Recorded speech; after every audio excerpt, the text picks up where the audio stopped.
ఈ రాజ్యాంగాన్ని రాసేదానికి దోహదం చేసే పరిస్థితికి వచ్చారు. అందుకే ఒక పక్క రాజ్యాంగానికి అధ్యక్షత వహించినటువంటి అంబేద్కర్తో పాటు దేశంలో ఉండే అందరిని ఒకసారి ఆలోచించుకున్నప్పుడు ఆంధ్రప్రదేశ్ ఈ గడ్డ మీద పుట్టిన వారిని కూడా మనం ఒకసారి తలుచుకొని నివాళులర్పించాల్సిన అవసరం ఉంది. ఈ సందర్భంగా ఇప్పుడే మన రాజ్యాంగం మీద కూడా ప్రమాణం చేస్తున్నాం. అందులో కంటెంట్ కూడా మనం చూస్తున్నాం.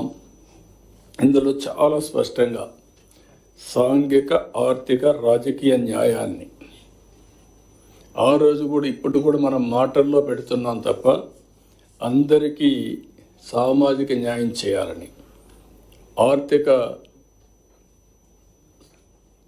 ఏ విధంగా ఆర్థికంగా ముందుకు తీసుకురావాలని, రాజకీయ ప్రాధాన్యత సమతుల్యం పాటించాలి, అందరికీ న్యాయం జరగాలని చెప్పి చాలా స్పష్టంగా ఉంది.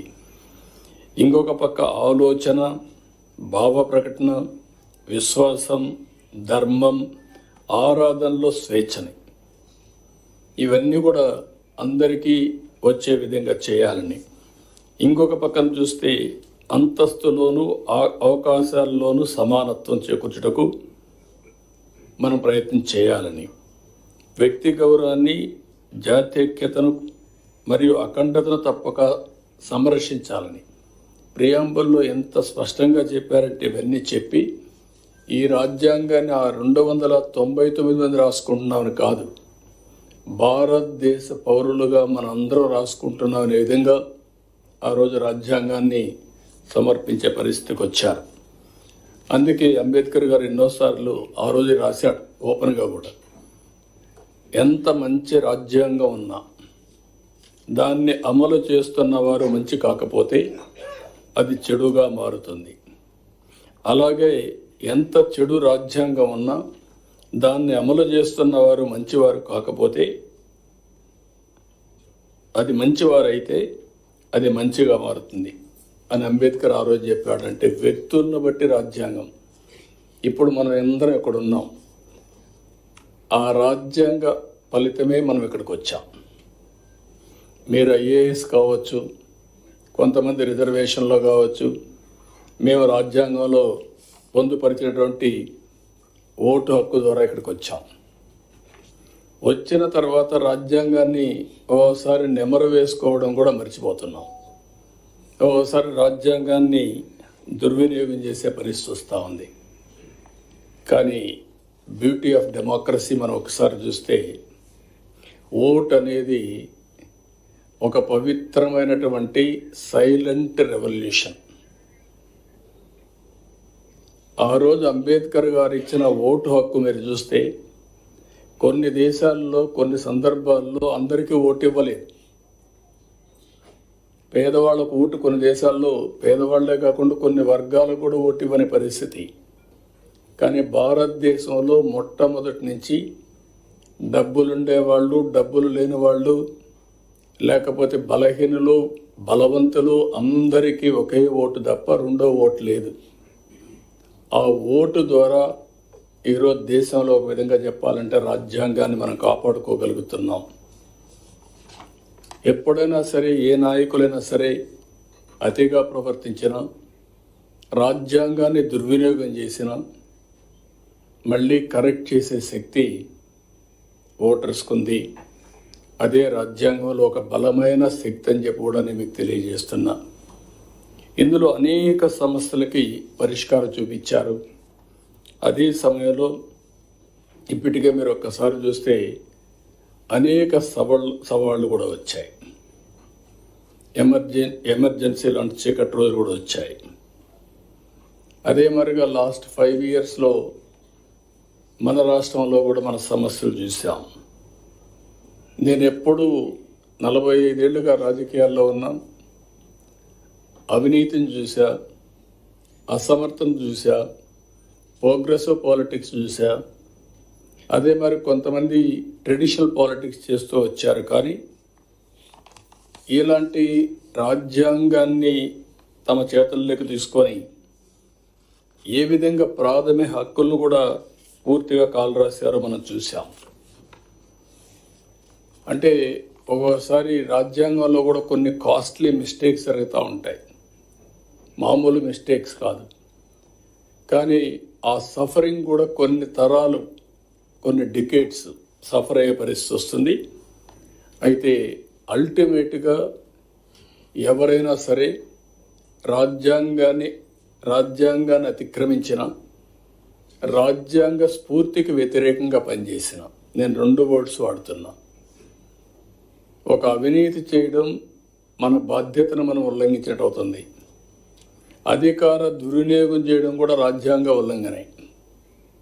రాజ్యాంగం ఒక పవిత్రమైన ఆశయంతో మనకు ఒక బాధ్యత ఇస్తే, సమాజంలో ఒక గౌరవాన్ని, గుర్తింపునిస్తే, ఆ గుర్తింపుని ప్రజల కోసం మనం ఉపయోగించాలి తప్ప మన స్వార్థం కోసమో మన ఎగోతోనో మనం చేస్తే అది కూడా తీవ్రమైన నష్టాలు జరుగుతుంది.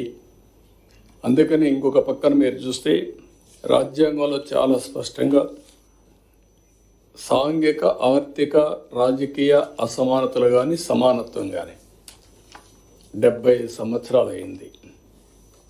ఇప్పటికి కూడా మనం అనుకున్న లక్ష్యాల్ని, ఎవరైతే స్వాతంత్రం కోసం త్యాగాలు చేశారో వాళ్ళ యొక్క విలువల్ని గౌరవించడం కానీ, ఏ స్ఫూర్తి అయితే రాజ్యాంగాన్ని రాశారో ఆ రాజ్యాంగాన్ని అమలు చేయడంలో ఇంకా మనం ముందుకు పోవాల్సిన అవసరం ఉంది. ఈరోజు ఇంకొక విషయంలో మీరు ఒకసారి ఆలోచిస్తే, ఆర్థిక సంస్కరణల వల్ల సంపద సృష్టిస్తూ ఉంది. సృష్టించిన సంపదను లాస్ట్ మైలు తీసుకుపోవడంలో ఇంకా కొన్ని సమస్యలు ఉన్నాయి.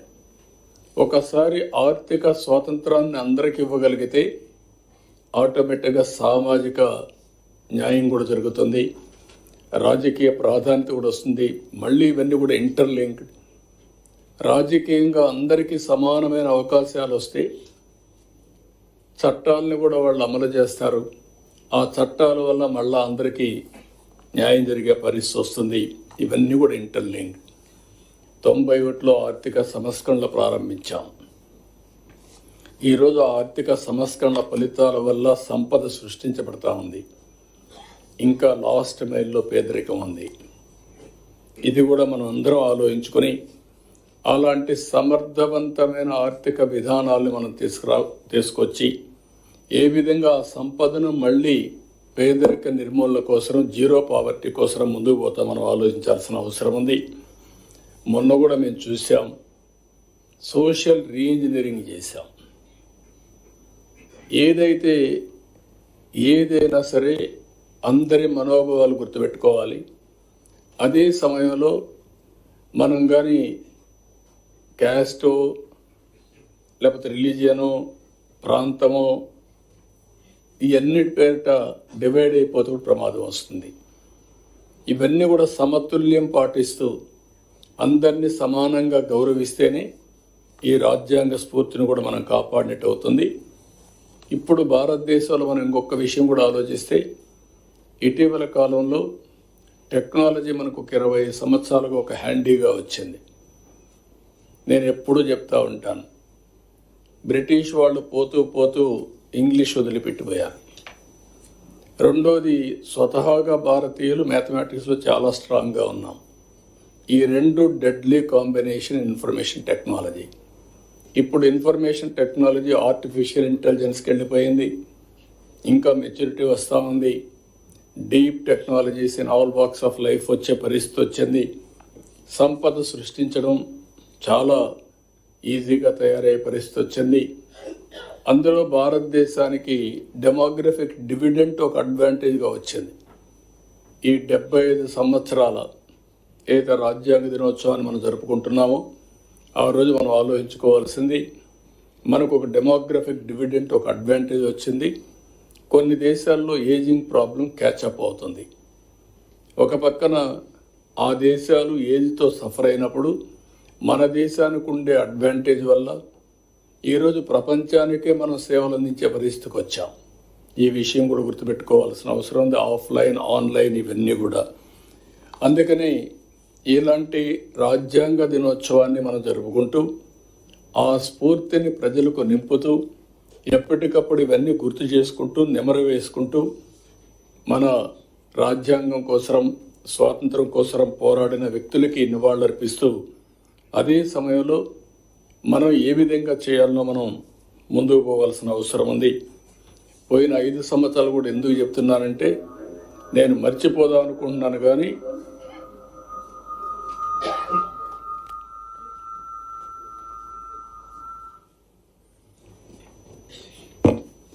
కానీ అందరికీ గుర్తుండాల్సిన అవసరం ఉంది. వ్యవస్థలన్నీ పూర్తి కూడా ఇప్పటికీ నేను 4వసారి ముఖ్యమంత్రి అయినా ఇప్పటికి కూడా నాకు ఇంకా పూర్తిగా విధ్వంసానికి గురైనటువంటి వ్యవస్థల్ని రివైవ్ చేయడం ఇంకా టైం తీసుకునే పరిస్థితి వస్తూ ఉంది. ఇంకొక పక్క ప్రజల హక్కుగా తెలుసుకునే ప్రభుత్వ నిర్ణయాలను కూడా రహస్యంగా దాచిపెట్టడం, జీవోలు ప్రజల కోసం ఆన్లైన్లో పెట్టే విధానానికి మంగళం పలకడం, అవన్నీ కూడా ఈరోజు మళ్ళీ ఆన్లైన్లో పెట్టే పరిస్థితికి వచ్చాం. ఇంకొక పక్కన 5 సంవత్సరాల జీవోలు కాకుండా ఇప్పుడు ఇచ్చే జీవోలన్నీ కూడా ఆన్లైన్లో పెట్టి ఒక పారదర్శకతకి పెద్ద పెట్టేసే విధంగా ముందుకు పోతున్నాం. ఇంకొక పక్కన నేను చాలాసార్లు 45 సంవత్సరాలుగా చూశాను, ఏ వ్యక్తి కూడా ప్రజాస్వామ్యాన్ని గౌరవించకుండా ప్రజాస్వామ్య విలువల్ని హరించే విధంగా పనిచేస్తే ఎక్కువ సమయం లేకుంటే ఎక్కువ కాలం అని కూడా సాధించలేరు. అవి నేను చూశాను. అదే సమయంలో ప్రజల్ని హింసించే శక్తులను కానీ వ్యక్తులను కానీ మనం ఉదాసీనతగా ముందుకు పోయినా దానివల్ల కూడా సమాజానికి చెడు జరుగుతుంది. ఇవన్నీ బ్యాలెన్స్ చేయాల్సిన అవసరం ఉంది. ఒకటే నేను మేమందరూ కూడా విజ్ఞప్తి చేస్తున్నా, ప్రజలందరికీ విజ్ఞప్తి చేస్తున్నా, ప్రజాస్వామ్యాన్ని విశ్వసిద్దాం, రాజ్యాంగాన్ని గౌరవిద్దాం, పూజిద్దాం. ఏ విధైతే ఎవ్వరు కూడా అహంకారంగా మనము లేకుండా అంబేద్కర్ గారు ఆ రోజు ఏదైతే చెప్పారో అలాంటి స్ఫూర్తిని గుర్తుపెట్టుకొని ముందుకు పోవాల్సిన అవసరం ఉంది. అదే సమయంలో ఈరోజు ఏదైతే రాజ్యాంగంలో మనకి ఇచ్చినటువంటి హక్కుల్ని ఎక్కడికక్కడ మరొక్కసారి ప్రతి ఒక్కరు కూడా నెమరువేసుకోవడమే కాకుండా మీకు తెలిసినంత వరకు దీన్ని పాటిస్తూ 10 మందిని పాటించే విధంగా చైతన్యవంతులు చేయడం కూడా చాలా అవసరం. ఒక్కోసారి తెలుసో తెలియకుండా బాధ్యత కూడా మిస్ అవుతూ ఉంటాం. కానీ రిమైండర్ అనేది కూడా, అందుకనే మీరు చూస్తే నేను రిలీజియన్ కూడా ఎందుకు తీసుకొచ్చానంటే, రిలీజియన్ అనేది ఒక నమ్మకం, రాజ్యాంగం అనేది యథార్థం. రాజ్యాంగంలో చేసే పనులు హక్కు వస్తుంది. నమ్మకంతో నేను హిందూయిజం ఆచరిస్తాను, ఆ వారసత్వాన్ని గౌరవిస్తాను, లెగసీ పాటిస్తాను, ఆ లెగసీ కింది వాళ్ళు కూడా అందజేస్తాం. కానీ ఏ కులమైనా, ఏ మతమైనా, ఏ ప్రాంతమైనా రాజ్యాంగాన్ని సరైన స్ఫూర్తితో అమలు చేయగలిగితే తద్వారా మనకు మెరుగైన ఫలితాలు వస్తాయి.